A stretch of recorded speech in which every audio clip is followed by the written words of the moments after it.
Assister les personnes vivant avec un handicap en développant de nouvelles technologies d'assistance qui les soutiendront dans leur quotidien, c'est l'objectif de plusieurs chercheurs partout à travers le monde.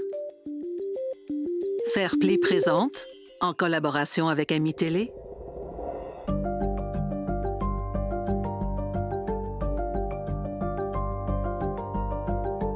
Connecter sur l'avenir pour assister. Assister l'humain pour lui redonner sa mobilité, c'est ce que réussit l'exosquelette Twice.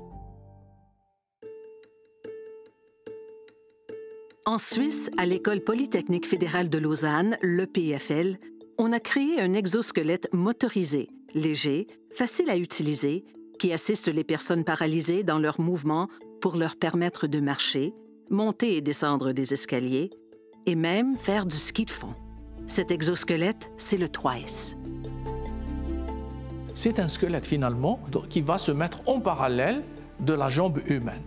Motorisé sur l'articulation de la hanche et motorisé sur l'articulation du genou, ce sera le porteur de l'exosquelette et qui va à chaque fois appuyer sur un bouton, ce processus séquentiel d'appui qui vont par la suite aider la personne à marcher. Mohamed Bouri, chef de groupe du groupe Réassist à l'EPFL, et nous travaillons sur la rééducation des membres inférieurs et la robotique d'assistance. Il y a eu pas mal d'efforts en fait, effectués afin d'avoir des moteurs aussi légers que possible, la structure la plus légère possible. Et là, on est autour de 17 kg pour la dernière variante de l'exosquelette. Et on est sur une structure avec des matériaux composites, donc avec des plaques en fibre de carbone. Silke Pan est paraplégique et a contribué au développement de Twice. L'exosquelette est en position assise, juste à côté de mon fauteuil, pour que je puisse, moi, soulever mon bassin et me mettre dedans. Pour utiliser le Twice, Silke transfère de son fauteuil roulant à l'exosquelette, qui est installé sur une chaise en position assise. Elle doit ensuite attacher des fixations à ses deux pieds et au haut de son corps. J'ai deux sangles, une qui vient sur le ventre et une qui vient sous la poitrine, qui me permettent de retenir mon buste. La prochaine étape, c'est de prendre les béquilles, de mettre un casque de sécurité qu'on met toujours, même si il n'y a pas de risque en tant que tel, mais c'est comme dans la voiture de mettre la ceinture de sécurité. Donc, je porte au poignet une montre, une smart montre qui est connectée, qui est finalement l'écran de contrôle des fonctions que je manipule avec ma main droite sur la béquille. Donc là, je vais me mettre en position pour pouvoir me lever. Je clique sur un des boutons qui permet de pencher mon buste en avant. Et ainsi, je peux me relever.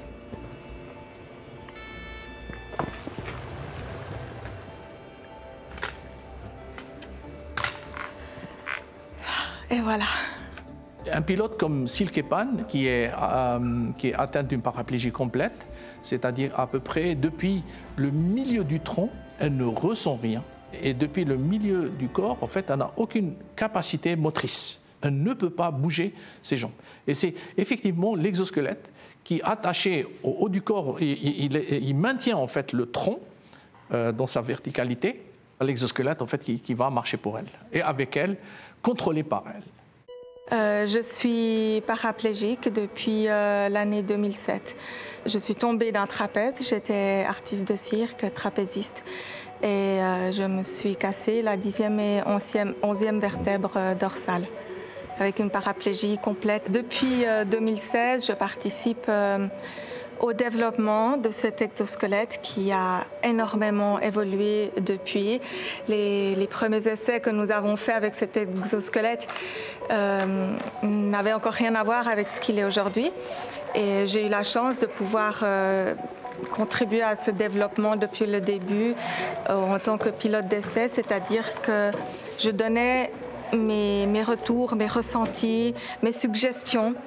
Et c'est comme ça que nous avons pu faire évoluer cet appareil afin qu'il devienne comme aujourd'hui utilisable pour un grand nombre de personnes à mobilité réduite. On a eu beaucoup de chance en fait à trouver une personne comme Silke au tout début de notre projet de recherche, parce que c'est une athlète, c'est une compétitrice et c'est une personne qui est résiliente et qui est persévérante. Et elle est juste d'une aide et d'un accompagnement extraordinaire pour le projet.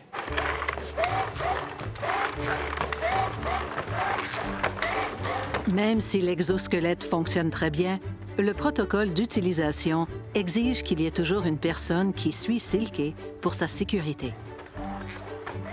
J'ai utilisé cet exosquelette pour la première fois, 9 ans, après avoir eu l'accident. C'était la première fois que je me remettais debout sur mes jambes, que mes jambes, qui étaient toujours auparavant au-dessous de moi, sans utilité, que je les traînais avec moi, un peu comme une poupée chiffon.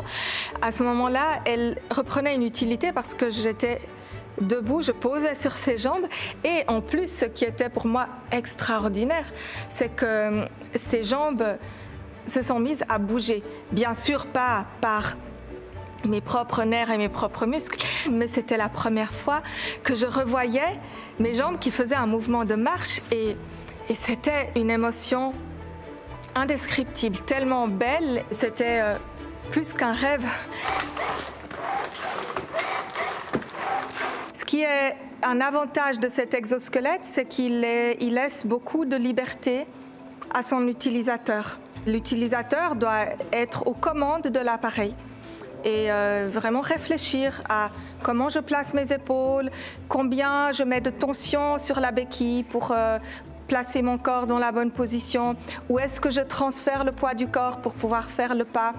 Il y a beaucoup de choses qu'on doit gérer et c'est ça qui est merveilleux, qui est différent de quand on est juste en fauteuil roulant. Mais là, on est de nouveau entier aussi par rapport à la position. On n'est pas coupé en deux, assis, on est dans une ligne verticale et on est relié, terre-ciel. Je trouve que c'est beau ça.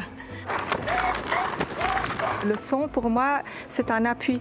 Ça me permet d'entendre les mouvements, puisque je ne ressens rien. Quelque chose qui semble ennuyeux, dérangeant, et finalement quelque chose qui va aider à avoir une meilleure information de son mouvement dans l'espace.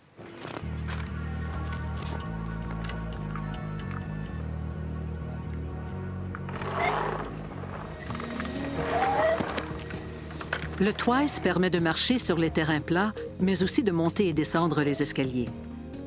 L'exosquelette Twice est ajustable, ce qui fait qu'il peut être porté par des personnes mesurant jusqu'à 1,85 m et pouvant peser jusqu'à 90 kg.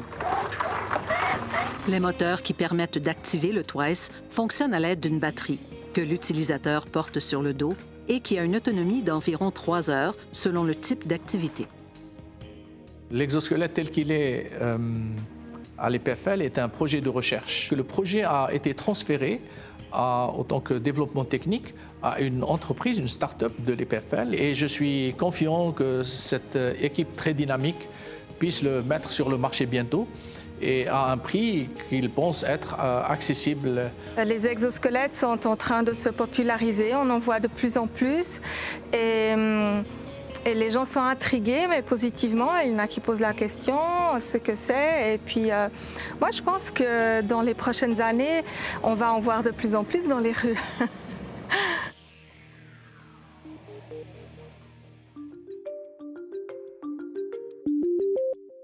C'est vraiment impressionnant, l'exosquelette. Est-ce que vous aimeriez ça l'utiliser? Bien, moi, Christine, s'il vient en veston-cravate, oui. Parce que pour l'instant, comme amateur de cinéma, j'ai l'impression que ça fait très robotique. Par contre, la personne qui travaille au développement depuis le début a l'air tellement heureuse de l'utiliser, mais aussi de se revoir en position debout. Ouais. Ne serait-ce que pour remettre en circulation le flux sanguin, étirer les ligaments, étirer les muscles. Le plaisir d'être debout est grand, mais il y a aussi un bénéfice. Je trouve ça touchant de voir la passion de cette fille-là, puis je suis curieux de savoir jusqu'où on va pouvoir aller en termes de développement. Pour toi, Marc-Olivier, est-ce que tu aimerais ça l'utiliser? Pour ma part, c'est sûr que d'emblée, n'ayant jamais eu l'expérience de marcher de manière fonctionnelle, moi, c'est de naissance, moi aussi, je peux comprendre l'enthousiasme de changer de position. On est constamment assis sur un fauteuil, les fesses collées. Oui. Puis à chaque fois que je me décolle de mon fauteuil, c'est comme C'est vraiment plaisant. À la base, les exosquelettes, quand même, c'était au niveau d'une technologie militaire pour donner plus de capacité à l'être humain qui était pourtant en très bonne santé. Oui. Moi, l'humain bionique, là, j'en rêve. Je me dis, est-ce que vous imaginez peut-être qu'un jour, l'œil bionique ne me donnera pas juste une vision 20 sur 20, mais peut-être qu'elle va me donner encore même plus de vision? À ce moment-là, tout le monde, on pourra en bénéficier. Bien, la quête de l'homme à, justement, optimiser puis améliorer ses habitudes fonctionnelles, c'est inspirant. Il y a un volet très science-fiction qui est intriguant, qui est passionnant, mais qui nous donne envie d'en savoir plus, puis je dirais à suivre. Exact. Oui. Au retour, réalisatrice Estelle Bouchard, chef recherchiste Camille Lopez, directeur photo Mathieu Bourbonnais, monteur Claude-Sophie Barsalou-Lacourcière. Pour Ami Télé, spécialiste accessibilité des contenus, Émilie Huberdeau, chef production originale Suzanne Pouliot, vice-présidente développement de contenu et programmation, Isabella Federici, une production de groupe Fairplay.